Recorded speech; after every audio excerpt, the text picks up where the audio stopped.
नाज़रीन, आज की इस वीडियो में हम आपको एक ईमान अफरोज वाकया सुनाने वाले हैं जिसे सुनकर यकीनन आपके ईमान को ताजगी पहुंचेगी। ये उस जमाने की बात है जब तकसीम हिंद का फैसला हो चुका था और हिंदुस्तान से मुसलमान और पाकिस्तान से गैर मुस्लिम नकल मकानी कर रहे थे। वाकया सिंध के एक कस्बे का है जहाँ सिर्फ मियाँ बीवी पर मुश्तमिल एक हिंदू घराना था। उनके पड़ोसी मुसलमान थे। दोनों खानदान आपस में बड़े अच्छे ताल्लुकात रखते थे। फिरका वाराना फसाद की शिद्दत बढ़ने लगी तो एक रोज हिंदू घराने के सरबरा नंदलाल ने अपने मुसलमान पड़ोसी अहमद से कहा, भाई मेरा इरादा है कि अब हमें हिंदुस्तान चले जाना चाहिए। अगरचे दिल तो नहीं चाहता कि उस जगह को छोड़े जहाँ पैदा हुए और पले बड़े, मगर अब इसके सिवा कोई चारा नहीं। हालात बहुत बिगड़ गए हैं, कहीं ऐसा ना हो हमारा नुकसान हो जाए। अहमद ने कहा कि नन कैसी बातें करते हो, हमारे होते हुए कोई तुम्हें नुकसान नहीं पहुंचा सकता। मगर नंदलाल का दिल शिद्दत खौफ और हिरास की लपेट में आ चुका था। वो अहमद की बातों से मुतमईन ना हुआ।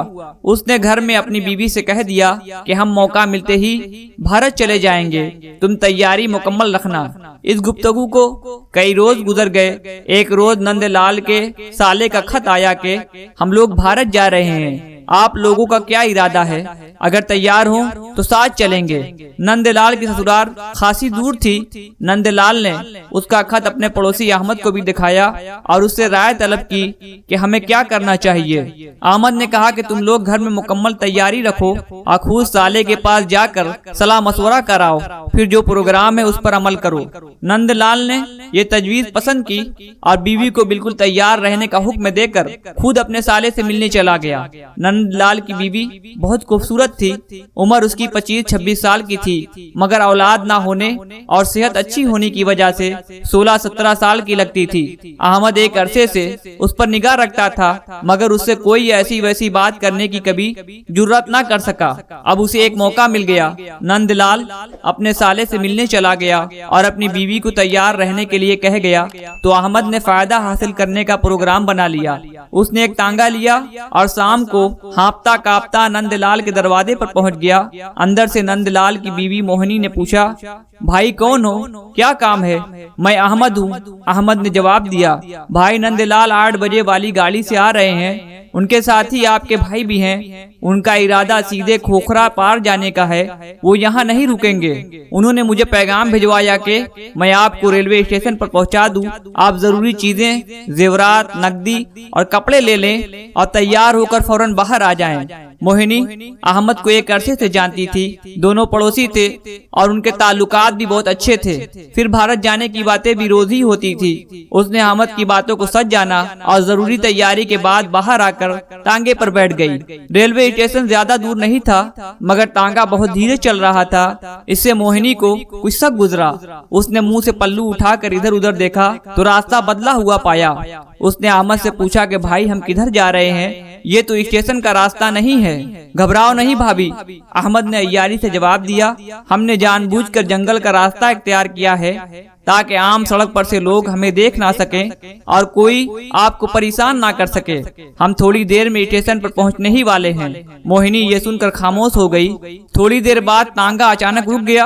अहमद ने हवसनाक लहजे में कहा, प्यारी अब उतर भी आओ, कब तक दिल को तड़पाती रहोगी? तुम नहीं जानती अरमान इस वक्त का कितने सालों से इंतजार कर रहे हैं। मोहिनी ने घबरा कर देखा।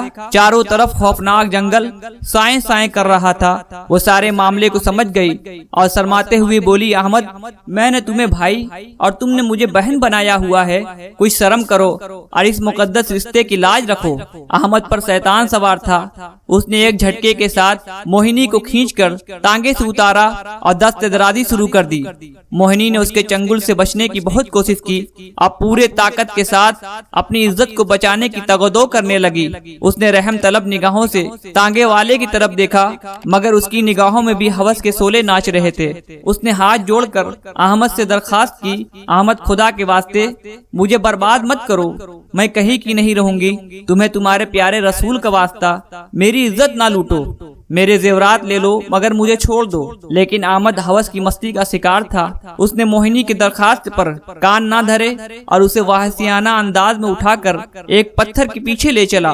मोहिनी ने बहुत हाथ पांव मारे मगर अहमद के ताकतवर बाजुओं के सामने उसकी कोई कोशिश काम न आई। आखिर चारायकार के तौर पर उसने अहमद के कंधे में अपने दांत गाड़ दिए। वो बिलबिला उठा और उसकी गिरफ्त ढीली पड़ते ही मोहिनी एक तरफ को भाग उठी। अहमद थोड़ी देर रुका मगर फिर जख्मी भेड़िए की तरह जोश के साथ उसके पीछे भाग खड़ा हुआ और थोड़ी दूर जाकर उसे दोबारा दबोच लिया और वहसियाना अंदाज में उसके कपड़े फाड़ने लगा। अब मोहिनी बरहना हो गई थी मगर इज्जत बचाने का एहसास अब तक उसमें जिंदा था। अचानक उसने अपनी गर्दन पर हाथ डाला और एक तावीज नोचकर अहमद के सामने कर दिया और कहा, अहमद, इसमें तुम्हारी पाक किताब कुरान की आयतें लिखी हुई हैं। ये तुम्हारा कुरान है, इसके सदके में मुझे छोड़ दो। मेरी इज्जत ना लूटो, मेरी असमत बर्बाद ना करो। मगर अहमद ने वो तावीज मोहिनी के हाथ से छीनकर दूर फेंक दिया और लपक कर मोहिनी को पकड़ लिया और करीब था कि वो अपने नापाक अजायम को अमली सूरत दे डाले कि अचानक उसकी चीखें निकल गई, उसके जिस्म में लड़खड़ाहट पैदा हो गई और मोहिनी के जिस्म पर उसकी गिरफ्त ढीली पड़ गई। मोहिनी आजाद थी। उसने हैरत और अचंभे के साथ देखा कि अहमद का बदन एक तरफ को ढुलक रहा है। उसकी नजरों के सामने एक लंबा स्याह नाग अहमद की टांग से लिपटा हुआ था और उसकी पिंडली से खून बह रहा था। थोड़ी देर में अहमद तड़प तड़प कर ठंडा हो गया। सांप अपना काम खत्म करके जा चुका था। ये मंजर तांगे वाले ने भी देखा। वो भागता हुआ आया और तावीज को उठाकर चूमने लगा। फिर उसने अपनी चादर मोहिनी की जिस्म पर डाल दी, उससे रो रो कर माफी मांगी और उसे तांगे में बैठाकर वापस उसके शहर की तरफ चल दिया। रास्ते में मोहिनी ने बताया कि 7 साल से मेरे यहाँ कोई औलाद नहीं हुई थी। मेरी एक मुसलमान सहेली ने ये तावीज ला कर दिया था और उसने बताया कि इसमें सूरह यासीन और 5 आयतें छपी हुई हैं। मोहिनी अकीदत भरे अंदाज में कह रही थी कि उसे कुरान की ताकत का अंदाजा हो गया। कुरान इज्जतों का मुहाफिज है। ये उस वक्त भी दस्तगीरी करता है जब सारे सहारे टूट जाते हैं। इत्तेफाक से 8 बजने वाली ट्रेन से नंदलाल वापस आ गया। वो बड़ा परेशान था कि मोहिनी कहाँ गई। उसे ये पता चल गया कि अहमद उसे तांगे पर बैठाकर कहीं ले गया है मगर पता ना चलता था कि वो कहाँ गए हैं। इस जुस्तजू में रात के 3 बज गए। हत्ता के मोहिनी घर वापस पहुंची और अपने शौहर को सारी कहानी कह सुनाई। दूसरे ही दिन नंदलाल और मोहिनी ने हिंदुस्तान जाने का इरादा छोड़ दिया। उन्होंने कुरान का मुइज़ा अपनी आंखों से देख लिया था। चुनांचे वो मुसलमान हो गए और उनके इस्लामी नाम मोहम्मद अली और आयशा रखे गए। अब उनके 4 बच्चे हैं और वो बड़ी ही पुरसुकून जिंदगी गुजार रहे हैं।